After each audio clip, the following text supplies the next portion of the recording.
Business proposal के episode 1 में हम देखते हैं किंग तामू, जो अपने आप को सबसे हैंडसम समझते हैं। इनके साथ हैं इनके असिस्टेंट, ये दोनों साउथ कोरिया से वापस आए होते हैं। और ये है हैरी, जो कि एक कंपनी के फूड ग्रुप में काम करती है। ये अभी फ़िश को मसाला लगा रही होती है। उसके बाद इसको फ़ोन आ जाता है मिस यून का, और वो भाग के उनके पास आ जाती है। इनके पास 2 लोग और खड़े होते हैं जो उसी ग्रुप का पार्ट होते हैं। वो जब आती है तो उसके पास से फ़िश वाली स्मेल आ रही होती है। तो मिस यू उसको कहती है कि तुम फ़िश की स्मेल तुमसे अभी भी आ रही है, और इसे पता लगता है कि तुम अपने काम को लेके कितना डेडिकेटेड हो। वो कहती है अच्छा, मुझे पता नहीं चला। वो उसके ऊपर परफ्यूम कर देते हैं ताकि स्मेल ज़्यादा ना आए। फिर वो सब सेरेमनी अटेंड करने चले जाते हैं। ये सेरेमनी चेयरमैन ने अपने पोते के आने की खुशी में रखी होती है, और अब ये सब यही बात कर रहे होते हैं कि चेयरमैन का पोता बहुत खूबसूरत है, बिल्कुल सेलिब्रिटी है। फिर सब तालियां बजाते हैं और एक लड़का स्टेज पे आके खड़ा हो जाता है और कहता है मेरा नाम मिस्टर चे संग हून है, और मैं मिस्टर किंग तामू यानी चेयरमैन के पोते का असिस्टेंट हूँ।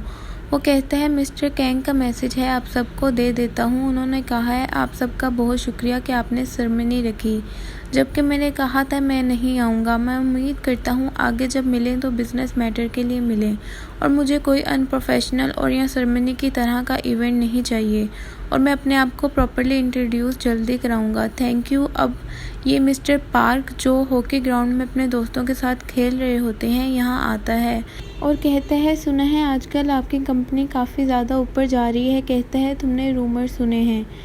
किंग कहता है तुम जो हमारी कंपनी के साथ प्रोजेक्ट करके अपनी कंपनी को फ़ायदा दे रहे हो, और जो तुम्हारे नेफ्यू है वो भी काफ़ी ऊपर जा रहा है। मैंने एयरपोर्ट पर उसका ऐड देखा है। तो वो कहता है ऐसा कुछ नहीं है। फिर किंग कहता है मैंने अब्रॉड में बहुत सी कंपनीज़ के साथ काम किया है, मुझे पता है तुमने क्या काम किया है। जब से चेयरमैन यानी दादा ने तुम पर आंख बंद करके ट्रस्ट करना शुरू किया है, तब से तुम ये काम कर रहे हो। वो कहते हैं कल से मैं सब काम खुद देख लूँगा। सुबह मिलते हैं मिस्टर पार्क, और वहाँ से चला जाता है। कंपनी में हैरी की ग्रुप मेट उसको कहती है जैसे कि तुम्हारी बर्थडे है कल, तो मैंने आंटी स्ट्रीट फूड पे रिजर्वेशन कराई है।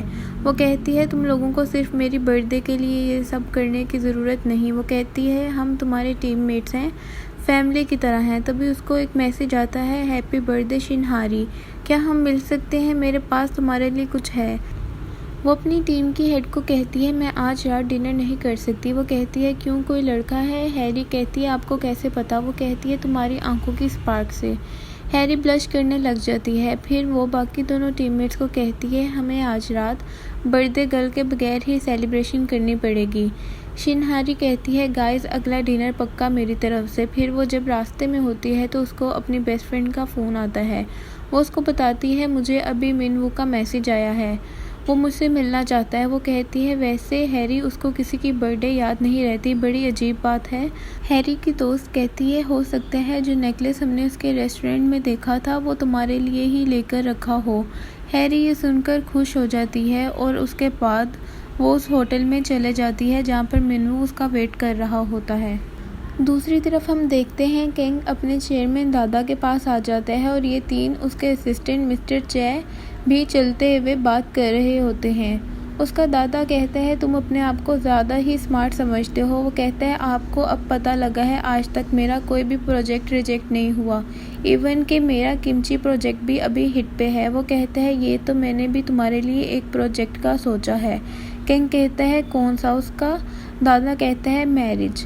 किंग कहता है नो थैंक यू, मैं अभी बहुत यंग हूँ मैरिज के लिए। वो कहता है अब ऐसे मत कहो, ये कोई गलत बात नहीं है। मैं अपने पोते को अपनी बीवी के साथ देखना चाहता हूँ। मेरा कोई इरादा नहीं शादी का, और ना ही मैं किसी से मिलूँगा। उसका दादा कहता है तभी मैंने तुम्हारे लिए ब्लाइंड डेट का इंतज़ाम किया है। मैंने 20 सिंगल लड़कियों की लिस्ट तैयार की है। इतना काम है तुम्हारा कि तुम टाइम पे वहाँ आ जाओ। किंग कहता है आपने अपना टाइम वेस्ट किया है। वो कहता है मैं तुम्हारा क्या करूँ यू लिटिल ब्रैट। उसका दादा वहीं टीवी लगा के बैठ जाता है। वो कहता है अगर आपको टीवी देखना है तो घर जाकर देखें। उसका दादा कहता है जब तक तुम मेरी नहीं सुनोगे मैं भी नहीं सुनूंगा। अब हैरी काम से वापस आ जाती है, मिनवू के होटल आती है, और वो केक पकड़ के बाहर आ रहा होता है। वो उसकी तरफ उसको हक करने के लिए भागती है, मगर केक खराब कर देती है। पीछे एक कपल बैठा होता है जो ये देख के कहता है ये बहुत अनोइंग है, और ये कपल डेट पे बैठा होता है। इसके बाद हैरी शर्मिंदा हो जाती है। वो कहती है तुम बिज़ी हो तो मैं चली जाती हूँ। वो उसे रोकता है और उसको टिकट्स देता है और कहता है किसी अच्छे से लड़के के साथ जाकर देख लेना, और हैरी वहाँ से चल जाती है। और उधर ही हम देखते हैं वो नेकलेस तो उधर बैठे कपल का होता है जो कि लड़का अपनी गर्लफ्रेंड को देता है। इधर केंग का दादा उसको बार बार वाइफ लाने के लिए कह रहा होता है। कहता है तुम बाइक गए थे, कोई अमेरिका की लड़की ही पसंद कर रहा थे। वो कहता है मैं बिज़ी होता हूँ, मेरे पास ऐसे कामों के लिए टाइम नहीं होता। उसका दादा कहता है तुम और तुम्हारा असिस्टेंट क्या डेट तो नहीं कर रहे मिस्टर चे। उसका असिस्टेंट कहता है मुझे केंग का तो नहीं पता, पर मैं गे नहीं हूँ, और अगर लड़का पसंद भी किया तो ये मेरे टाइप का नहीं है।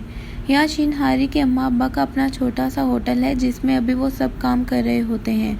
वो अपनी माँ को समझा रही होती है कि आपने इसको अच्छे से कुक करना है ताकि क्रिस्पी हो सके, मैंने आपको बताया भी था। यहाँ दूसरी तरफ उसके दादा का बीपी शूट हो जाता है और वो उसे हॉस्पिटल ले आते हैं। उनकी कंडीशन कुछ खास सीरियस नहीं होती तो उसके दादा एक्टिंग शुरू कर देते हैं और डॉक्टर को आंख मारते हैं।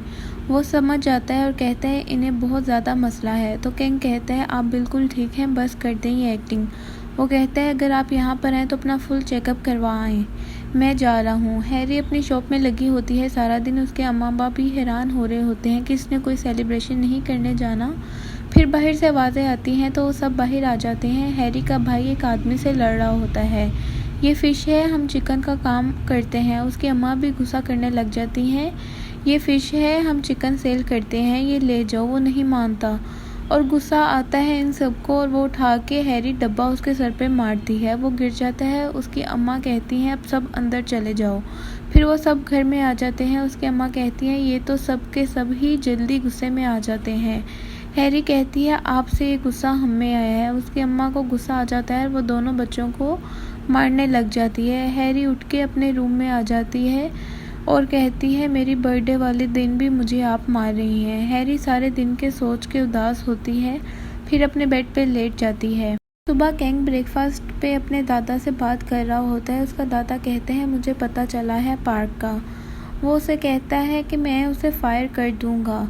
तो उसका दादा कहता है एक शर्त पे कि अगर तुम ब्लाइंड डेट पे जाओगे तो। यहाँ पर हैरी को मैसेज आता है कि फ़िश वापस भेजी है, उसकी मनी काफ़ी ज़्यादा है। वो कैलकुलेट कर रही होती है कि इसमें तो मेरी सारी सैलरी लग जाएगी और बहुत थोड़े पैसे बचेंगे। तभी हैरी का टीममेट आके उसको बताता है कि मिस्टर पार्क को फायर कर दिया गया है, आज का दिन ऑफ होगा। हैरी अपने दोस्त के साथ खाने पे आती है और वो उसको सब बताती है। तभी उसके दोस्त के बाप का फ़ोन आता है और वो कहती है क्या तुम फिर से अपने बाबा के साथ लड़ी हो, और वो रेस्टोरेंट से बाहर आ जाते हैं। वो कहती है उसके डैड ने फिर से ब्लाइंड डेट फिक्स कर दी है उसे पूछे बगैर और उसके ऑफ डे पर। वो दोनों वॉक कर रही होती हैं। उसकी दोस्त उसको हंसते हुए कहती है मुझे तुम्हारी हेल्प चाहिए और प्लीज़ आई स्वेयर ये लास्ट टाइम है, चली जाओ मेरी जगह ब्लाइंड डेट पे। उसको लास्ट सीन याद आता है। कहती है लास्ट डेट पर भी जब मैं गई थी पागलों की तरह वहाँ बिहेव किया था और वो बंदा बेहोश हो गया था। वो मना कर देती है और कहती है प्लीज़ मान जाओ। वो कहती है नहीं मैं नहीं जाऊँगी। वो कहती है हैरी मैं तुम्हें पैसे दूँगी। वो वहीं रुक जाती है।